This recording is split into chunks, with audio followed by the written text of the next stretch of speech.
البدع والأهواء، أهل البدع العقائدية وأهل البدع السياسية.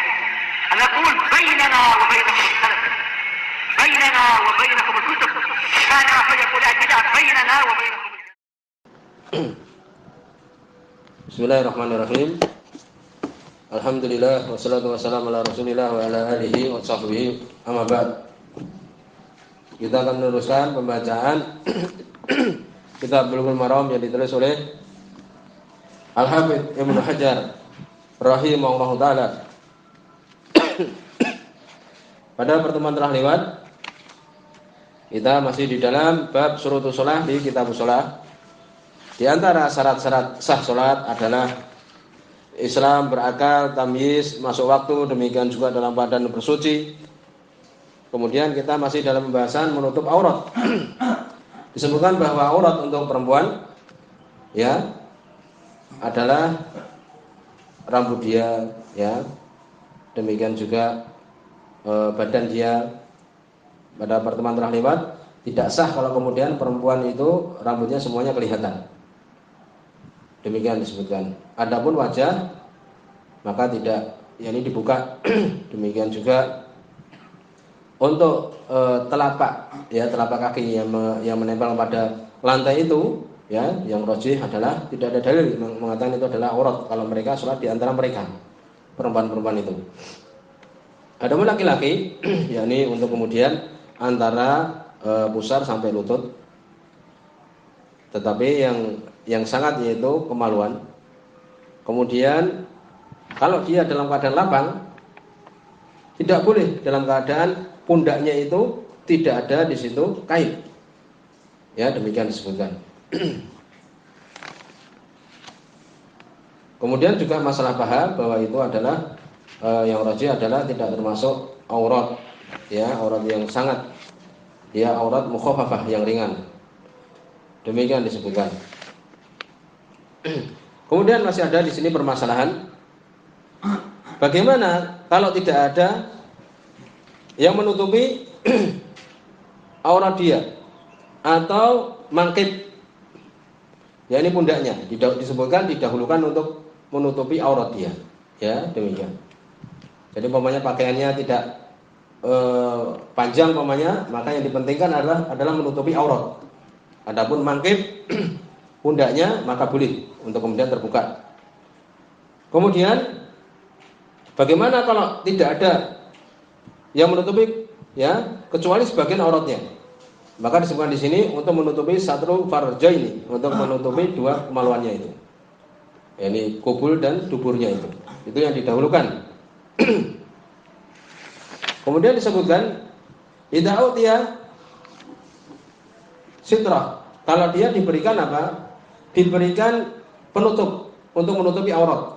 Disebutkan oleh Ibnu Qudamah, idza budila lahu sutratun, kalau diberikan secara percuma, ya, gratis baju, maka wajib dia menerima. Wa in wuhiba lahu, kalau dia diberi hadiah, ini tak kasih hadiah umpamanya untuk menutupi auratmu, lam yalzamhu qabuluh, tidak wajib menerima. Li'anna alaihi fi minnah, karena dia berhutang budi. Paham ya? Ini juga di dalam pembahasan air pernah kita sebutkan. Kalau di situ ada hutang budi, ya, maka tidak mengapa kita tidak menerima hadiah itu. Ya, demikian. Kalau diberikan, ya, wuhibah, diberikan seperti itu tidak mesti harus menerima.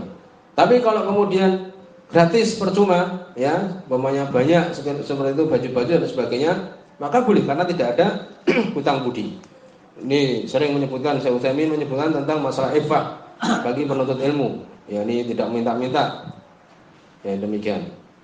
Kemudian juga disebutkan apabila idza wujida al-uryan sauban najisan, apabila seseorang yang dia itu telanjang, ya, mendapati baju tapi najis. Bagaimana ini? Apakah dia sholat dengan baju yang najis itu? Disebutkan untuk dia memakainya. Li'anna sitral aurah akid min izalati najasah. Karena menutupi aurat itu lebih dikuatkan dari menghilangkan najis. Paham? Jadi untuk memakai pakaian walaupun najis itu. Ini adalah pendapat yang rajih.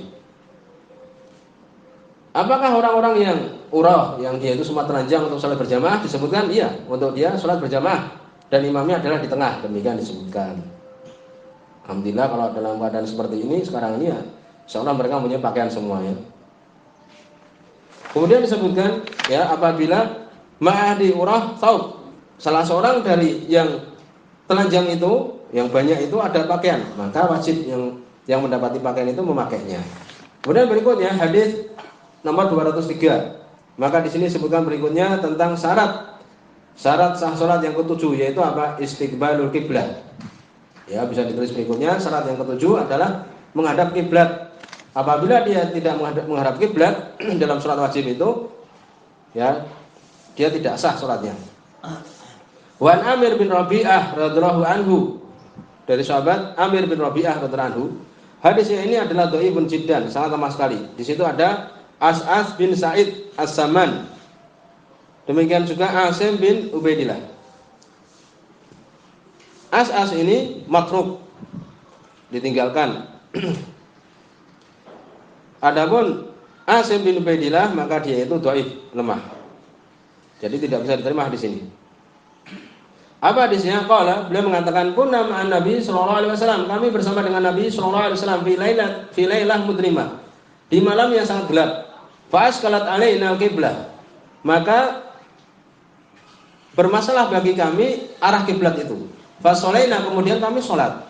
Falamma tala'ati syams, ketika matahari itu terbit, idza nahnu shalaina ila ghairi qiblah, maka tiba-tiba kami salat ternyata kepada atau ke arah selain kiblat. Tampak kan, loh ternyata matahari terbit, berarti sebelah timur. Mungkin mereka menghadap ke arah timur. Kan demikian. Jangan digambarkan seperti di Indonesia ya, di sana itu lain keadaannya. Ya, di Madinah itu lain dengan yang ada di tempat kita ini. Fanazalat, maka turunlah ayat. Fa aina ma tuwallu fasama wajhullah. Dimanapun kalian mengarah, maka di situ wajah Allah Subhanahu wa taala. Akhrajahu Tirmidzi, dikeluarkan oleh Imam Tirmidzi wa dha'afahu, dan beliau mendhaifkan juga. Hadis ini lemah ya, tidak bisa menjadi pegangan di sini. Yang penting adalah untuk kita bersungguh-sungguh untuk menghadap ke arah kiblat. Berikutnya hadis nomor 204. Wa Nabi Hurairah radhiyallahu anhu, dari sahabat Abu Hurairah radhiyallahu anhu, qala, beliau mengatakan. Hadis ini sahih. Ya. Qala Rasulullah sallallahu alaihi wasallam, berkata Rasul sallallahu alaihi wasallam, ma bainal masyriq wal maghrib kiblat. Antara timur dan barat itu kiblat. Rawahu Tirmidzi. Diriwayatkan oleh Imam At-Tirmidzi wa qawahu Al-Bukhari. Yang dikuatkan oleh Imam Bukhari. Hadis ini sahih. Hadis ini sangat penting sekali.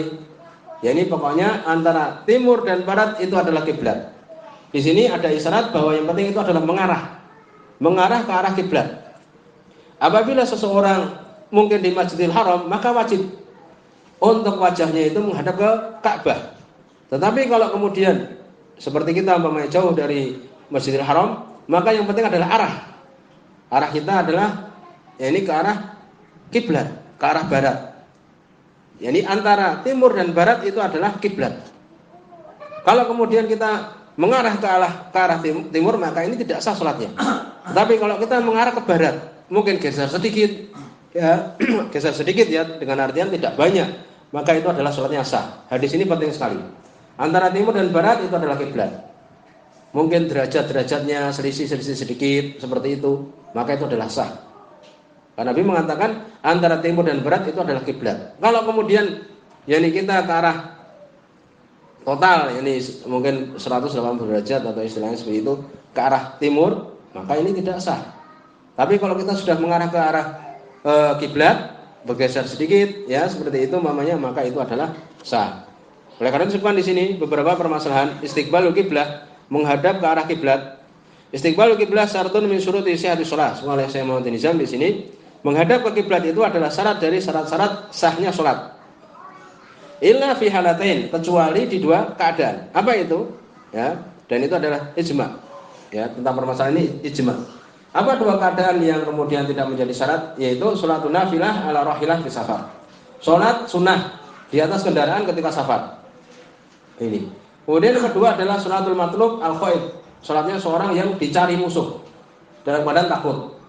dalam peperangan dan semisalnya, maka seperti ini keluar dari permasalahan ini. Diberikan di situ rukhsah keringanan. Adapun kalau dia selain dari keadaan ini, maka sholatnya tidak sah kalau dia tidak menghadap ke arah kiblat. Kemudian juga dibahas tadi kita sebutkan hal yastaqbilu ainal kiblah au jihataha.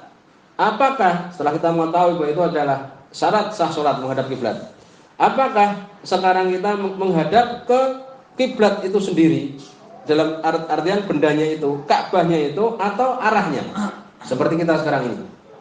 Sebutkan man ayana Ka'bah, kalau seorang yang dia itu melihat Ka'bah di depannya di Masjidil Haram umpamanya, fayajibu alaihi istiqbal ainaha, istiqbal ainiha bil ijma bahwa wajib dia menghadap ke Ka'bah itu. Ya, tidak boleh untuk kemudian sekedar arah. Itu. Wa amma man lam yusahidha, kalau dia tidak melihat Ka'bah, tidak di Masjidil Haram, jumhur ulama mengatakan yajibu alaihi jihah, wajib bagi dia untuk arah, ya, untuk arahnya. Dalilnya fawali wajhaka syatrul Masjidil Haram, sebagaimana ayat yang hadis tadi, walaupun dhaif. Arahkanlah wajahmu itu syatra yakni jihah, ke arah Masjidil Haram. Paham ya ini? Jadi maka untuk kita mengarahkan wajah kita ini ke arah Masjidil Haram, yaitu arahnya. Kemudian berikutnya, barang siapa yang dia itu sholat kepada selain kiblat dengan tidak bersungguh-sungguh, dia pokoknya sholat itu aja, tidak bertanya kepada orang, tidak kemudian mungkin memakai kompas atau yang semisalnya, langsung sholat. Disebutkan ajma'u ala annahu man sholat ila ghairi qiblah min ghairi istihad. Seseorang yang dia itu sholat tidak menghadap kiblat dengan tidak bersungguh-sungguh, ana sholatahu ghairu mujzi'ah, sholatnya tidak sah, ya gitu.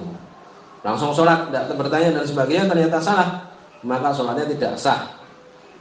Untuk dia mengulangi sholat yang dia lakukan itu. Kemudian bagaimana kalau dia menghadap kepada selain kiblat tetapi sudah bersungguh-sungguh, ba'dal ijtihad, setelah bersungguh-sungguh bertanya kepada orang, ternyata apa? Salah. Disebutkan ada beberapa pendapat, yang benar adalah sholatnya adalah sah. Dia sudah berusaha, sudah bertanya orang, ternyata orangnya bohong dan sebagainya, atau orangnya itu ternyata salah juga, maka sholatnya adalah sah dan tidak perlu mengulangi. Ini pendapat jumhur ulama. Dalilnya apa? Fattaqullah mastata'tum. Ini bertakwalah yang kalian itu mampu. Kemudian man inharafa anil qiblah yasiran summa tabayyana lahu dzalik. Seseorang yang dia itu agak bergeser dari kiblat arahnya, kemudian tahu bahwa dia itu agak geser. Disebutkan di sini oleh Imam Al-Baghawi, amma idza bana annahu kana munharifan yumnah aw yusrah wal jiha wahidah fala yada alaihi bil ittifaq. Paham ya? Ijma. Ini kita pegang ijma. Kalau ternyata kita agak melenceng ke arah kanan atau ke arah kiri, tapi arahnya adalah sama, ke arah barat, maka sholatnya sah, tidak perlu diulangi. Ya, sholatnya sah, tidak perlu diulangi. Kita tahu mamanya, ya, semata bayanal dzalik, tahu seperti itu, ya, maka sholatnya tetap sah. Apabila dia tahu ketika sholat bahwa arahnya adalah salah, bagaimana ini? Disebutkan oleh para ulama, untuk dia apa? Yastadir ila jihatil Ka'bah, untuk berputar ke arah Ka'bah, wa yabni ala ma madha min salatihi, dan membangun, maksudnya meneruskan. Maknanya yabni itu membangun, yakni meneruskan, tidak perlu mengulangi dari awal. Ini boleh dia untuk langsung meneruskan sholat dia itu, ya, dengan dia mengarahkan wajahnya ke arah Ka'bah, tidak perlu mengulangi. Sampai di sini, subhanallahumma bihamdika, asyhadu an la ilaha illa anta, astaghfiruka wa atubu ilaik.